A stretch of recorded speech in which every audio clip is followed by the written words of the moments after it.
Hi, this is Shambhavi. Welcome to my weekly podcast about spirituality, love, death, devotion, and waking up while living in a messy world.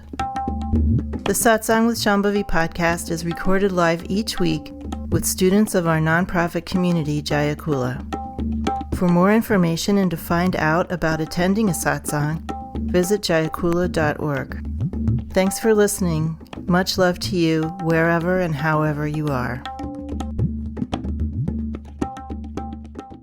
I feel very trapped by the fear of not feeling financially secure. Even when I'm not in a terrible situation, this still feels very entrapping. A couple weeks ago, he's been having some difficulties at work and was like, hey, if I ever were to be kind of like unemployed for extended periods of time, would you ever be able to cover rent? My gut fear reaction that just blurted out of my mouth was no. Mm-hmm. And in my heart, I feel like I want to. Mm-hmm. I would want to be generous in that way. Mm-hmm. But I have a competing thing of this fear. And it just feels like it's just very loud right now.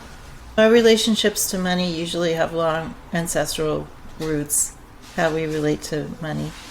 And first of all, I understand that different people relate to it very, very differently.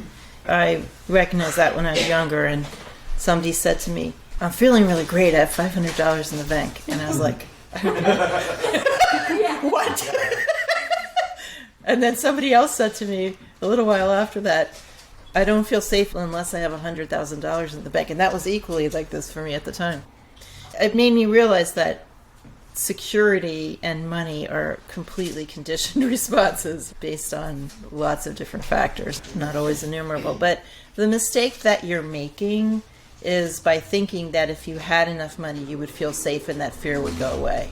You have some kind of fear of losing it or of disaster of some sort. Mm-hmm.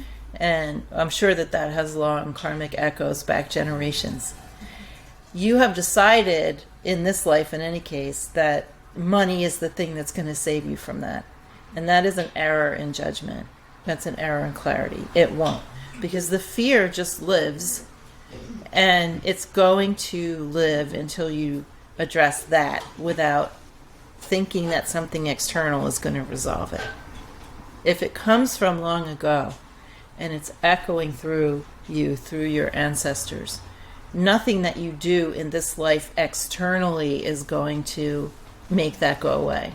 The solution to something like that is to just let yourself feel the fear as fear of disaster. I mean, maybe images will come to you too of maybe some things where that comes from. We'll never know for sure, but certainly in all of our histories, there's things that could cause something like that. And recognize that it's only by learning how to take refuge in the eternal, in living presence, that is going to start to dissolve for you and for your ancestors. You could have millions of dollars and you would still have this fear. I guarantee that. It would not go away, and you would still be stingy. And you might still be hurting people that you love because of that. Now you have the possibility, since you have practice and you have more understanding, you have the possibility to try to unlink that fear from the story that you've created around what the solution to it might be, and to just let the fear be felt nakedly on its own without that story about, oh, I'll feel better if I have this much money in the bank or if I make this much money or something like that. The other mistake that we all make is thinking that we know what's going to happen in the future, like that we can plan now with any kind of certainty for what's going to happen in the future.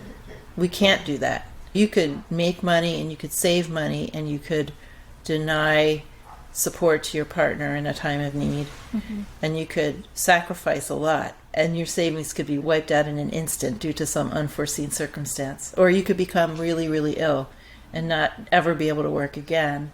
Or someone could unexpectedly leave you zillions of dollars and then you would have wasted all of that effort. I'm just saying those are extreme examples, but all of those things are possible. And basically the future is completely up for grabs. So what should we do? Determine to work with circumstances as they arise. Determine that whatever happens, you're going to work with it, whether it's rich or poor. But I will tell you that you can't build a happy life on stinginess. And you will work with circumstances. We're all forced to, regardless of whether we want to or not. But as practitioners, we can have foresight about the fact that anything can happen. That's our foresight. And we can determine in our heart that everything that's happening is that wisdom causing that to happen. And as practitioners, we are going to work with it as best we can.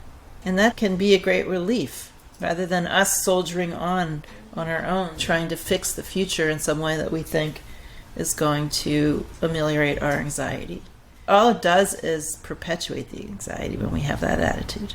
So your fear is real. And again, we all have stuff like that. And some of us have more stuff like that because we have multi-generations of trauma. Right? Those things create all different kinds of memories in us, most of which we're not even aware of. The only important thing is discovering more about your real nature. And even if you die in the process, it's worth it. I'm saying that absolutely seriously. Like, I don't think this is going to happen, but even if one were called to die in some kind of disaster or something, but if you could be cleaving to your practice and remembering to be in the heart, that's really would be a marvelous death. One way to quell those kind of anxieties is to think of the worst possible thing that could happen and recognize that you would make it through, either alive or dead. But that either way, you would make it through. The worst way to die is unconscious and pursuing your fixations. I mean, you don't want to be on your deathbed thinking, oh, I saved $1 million and I never paid my partner's rent. Yay for me. Right? Yeah. There's also something kind of gendered in there too.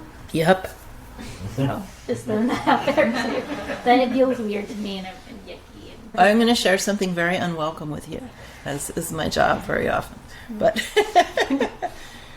at your age, many people become more conservative, or they let go of the more spacious way they had of being in the world in their teens and early 20s and mid-20s. And they now start doing things like moving back to their parents' city, buying a house, getting married, and everything becomes very locked in terms of the future. And things like gender roles and what the husband's supposed to do and what the wife is supposed to do. All of those more conservative values become something that people return to. And this is just something that I've noticed since I was a teen. And it's not like everybody does that, but it's definitely a huge pressure. At some point, people think, oh, now I have to get on with my real life. Time to get married, have kids, buy a house, and do the thing. And that's the definition of adulting. But there's a lot of ways to adult. I would say, in terms of the gender thing that you're expressing, don't box people in. It's terrible to be told, because I have been told this by my family, and I can tell you it's just awful to be told you should be doing this because you're in this role, that I see you in this role. You know, whether it's like daughter, which is what I've been told by my brother. I'm not fulfilling the role of the daughter in the family because I'm doing this. To be told that you can't rely on your partner for support when you want to make a life change because you're the man and you're supposed to be bringing home the money. It's just a horrible thing. It's just basically putting someone in a box or a cage. So I understand why you feel that. Like, there's just intense conditioning for all of us to feel things like that, but it isn't kind. It's not like he's like, I'm just going to sit in the basement and play air guitar. Would you mind paying the rent?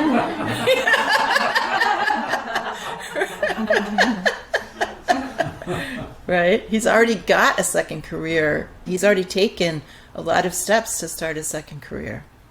If you're going to get married and have kids, you're in that together. If you're going to do the thing, then you got to do the thing.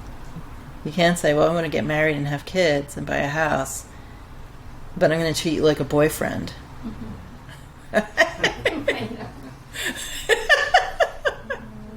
I think we need to use our money wisely. I definitely wouldn't pay the rent for someone who was sitting in the basement playing air guitar. Of course, I wouldn't be living with that person anyway, but...